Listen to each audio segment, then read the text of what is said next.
Neste vídeo nós vamos tratar, será que sou responsável perante o Senhor por meus maus pensamentos ou por pensamentos maus?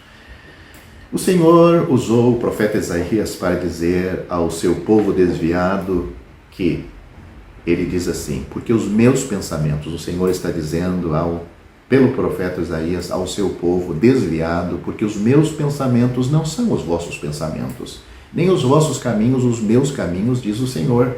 Está em Isaías capítulo 55, versículo 8.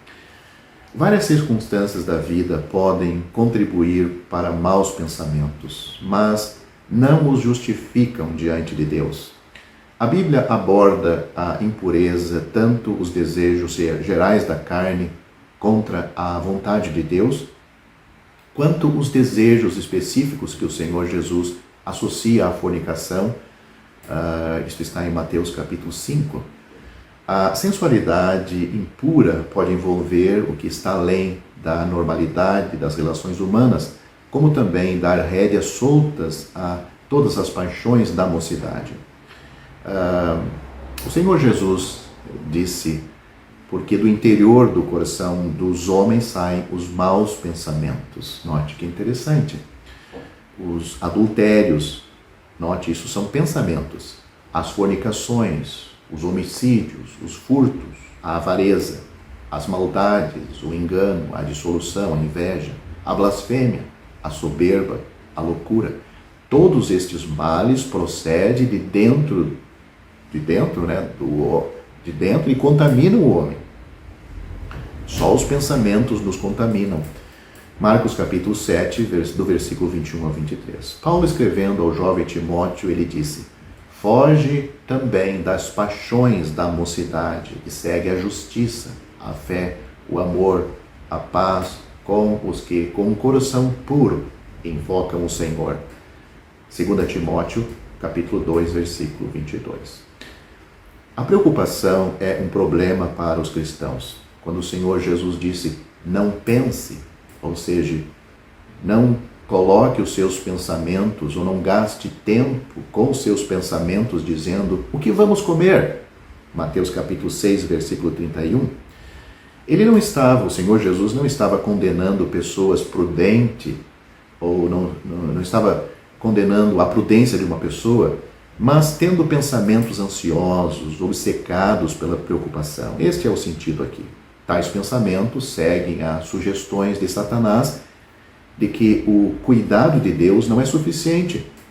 Compare quando o Senhor Jesus foi tentado nesta área por Satanás, Mateus capítulo 4, versículo 32, com Mateus capítulo 6, versículo 32. Aliás, Mateus capítulo 4, versículo 3.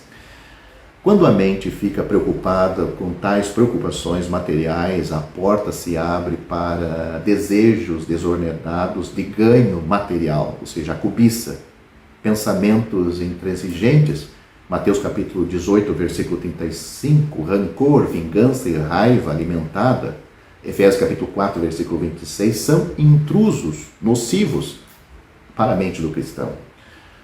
Assumir malícia nas ações de outras pessoas é um pensamento maligno. 1 Timóteo capítulo 6, versículo 4. Um coração orgulhoso que exalta a si mesmo e menospreza os outros é pecado. Paulo explica isto em Filipenses capítulo 2, versículo 3 e Provérbios capítulo 21, versículo 4, por Salomão. Estas são as ervas daninhas que crescem nativas em nossa mente, mas nunca encontraram um lugar nos pensamentos do nosso glorioso Salvador, Senhor Jesus. O Senhor Jesus manifestará nossos pensamentos no tribunal de Cristo, no seu tribunal, pois Paulo diz, portanto, não julgueis nada antes do tempo, até que venha o Senhor, o qual manifestará os desígnios do coração. 1 Coríntios capítulo 4, versículo 4. Atualmente, Também somos responsáveis porque nossa vida de pensamento molda nossas ações. Eventualmente, isto define quem somos. Vamos citar alguns versículos. Odeio os pensamentos vãos, mas amo a tua lei. Salmo capítulo 119, versículo 113. Confia ao Senhor as tuas obras e teus pensamentos serão estabelecidos. Provérbios capítulo 16, versículo 3. Além disso, Deus aprecia pensamentos corretos, mesmo que um crente não possa fazer o que ele está pensando, mas pensamentos impróprios entristece a Deus, mesmo que um crente não faça o que ele estava pensando. Leia 2 Crônicas, capítulo 6, versículo 8. Somos responsáveis por nossa resposta à palavra de Deus, que inclui o que temos em 1 Pedro, capítulo 1, versículo 13. Portanto, cingi os lombos do vosso entendimento. Note, está levando para os nossos pensamentos, para a nossa mente. Nos tempos bíblicos, quando um homem ia caminhar ou trabalhar, ele cingia sua túnica com um cinto, segurando as pontas soltas de sua roupa para que não o atrapalhassem. Nossos pensamentos, como as vestes esvoaçantes, vão naturalmente em várias direções. Se não os controlarmos, eles nos atrapalharão nas coisas divinas agora e nos causarão perdas quando estivermos diante do Senhor para ser avaliados por Ele. Mas será que podemos mudar ou controlar minha vida de pensamento ou pensamentos? Paulo escreve aos crentes de Filipos dizendo: pensai nestas coisas. E isto mostra que, e esta afirmação, nesta frase, mostra que podemos escolher o foco de nossos pensamentos. Eu vou ler mais sobre isto que Paulo escreve aos Filipenses. Ele diz: pensai em tudo que é verdadeiro, tudo que é honesto, tudo que é justo, tudo que é puro, tudo que é amável, tudo que é de boa fama. Se há alguma virtude, se há algum louvor, nisso pensai. O que também aprendestes e recebestes e ouvistes e vistes em mim, isto fazei, e o Deus de paz será convosco. Isso está em Filipenses, capítulo 4, versículos 8 e 9. Uma mente controlada por Deus, controlada pela pessoa e enchendo com as coisas de Deus, caracteriza a vida cristã normal. O poder do Espírito de Deus dentro do crente é uma sincera devoção a Cristo e produz obediência à palavra de Deus e semelhança com Cristo. Hábitos espirituais saudáveis, como ler e meditar na palavra de Deus, confessar pecados a Deus e ter comunhão com o Senhor em oração, manter relacionamento saudável com outros irmãos e irmãos espirituais, melhor ainda, e participar das atividades espirituais de uma assembleia local, nos preservam e nos preservarão da maioria dos problemas com uma vida de pensamentos profanos. O pensamento cristão saudável é o subproduto de uma vida cristã saudável. Uma história de maus hábitos de pensamento, de partida espiritual ou de proposta inadequadas às circunstâncias da vida, aprofundará os problemas na vida mental de um crente. Substituir esses hábitos por hábitos espirituais ajuda a mudar nossa vida de pensamento.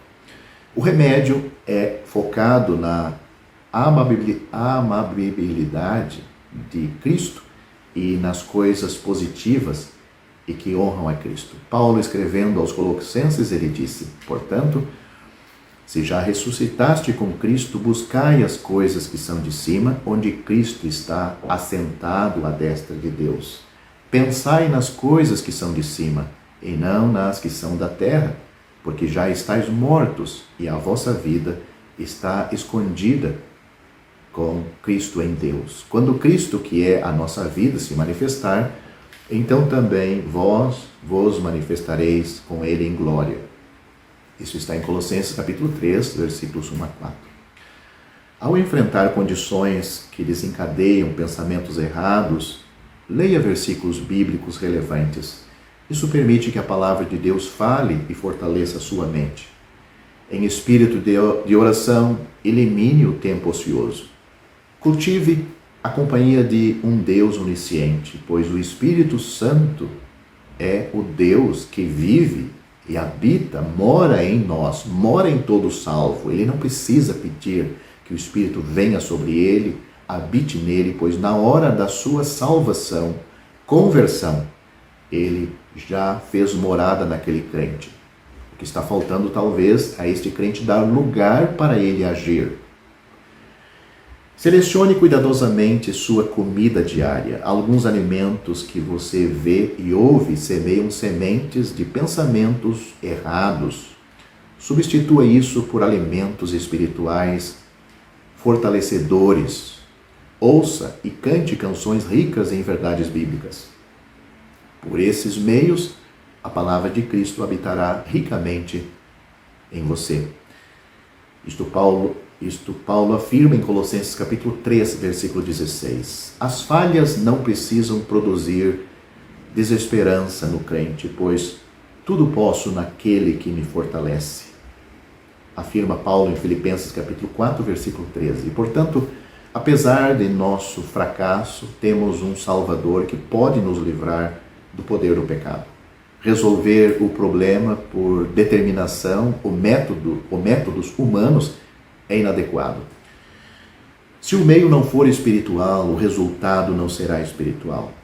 O apóstolo João diz: se confessarmos os nossos pecados, ele é fiel e justo para nos perdoar os pecados e nos purificar de toda injustiça. 1 João capítulo 1, versículo 9. A confissão imediata de pensamentos errados restaura a comunhão com o Senhor, que fornece a força necessária para resistir à tentação. A confissão não é um processo que fortalece nossa determinação, é um retorno imediato à vida cristã normal. Tentar expulsar pensamentos errados da mente só piora o problema, reforçando pensamentos errados. Substitua o pensamento errado pelo pensamento correto. Volte-se para Cristo. Desfrute do maravilhoso contraste que Ele é com todos os nossos miseráveis fracassos. O exemplo disto é você chegar num copo que contém líquido estranho e meter ali, ou colocar ali, um líquido saudável. De tanto você insistir em encher aquele copo com o líquido saudável, automaticamente vai expelir dali todo aquele líquido ruim, fazendo com que, com o tempo, aquele copo só contenha líquido saudável. Assim é o mesmo, o crente permitindo e usando a sua mente com as coisas saudáveis de Deus e espirituais, automaticamente não vai dar lugar para os dardos inflamados do maligno. Existe um ditado muito conhecido, e talvez você até conheça, que eu não posso impedir que uma ave, voe sobre minha cabeça, mas eu posso impedi-la que ela faça ninho e se aninhe ali. Portanto, eu não posso impedir, talvez, que pensamentos cruzem a minha mente, mas eu posso impedi-la ou impedir que esses pensamentos criem raiz, façam morada e se frutifique, enfim gere ações que vai levar de um abismo a outro abismo.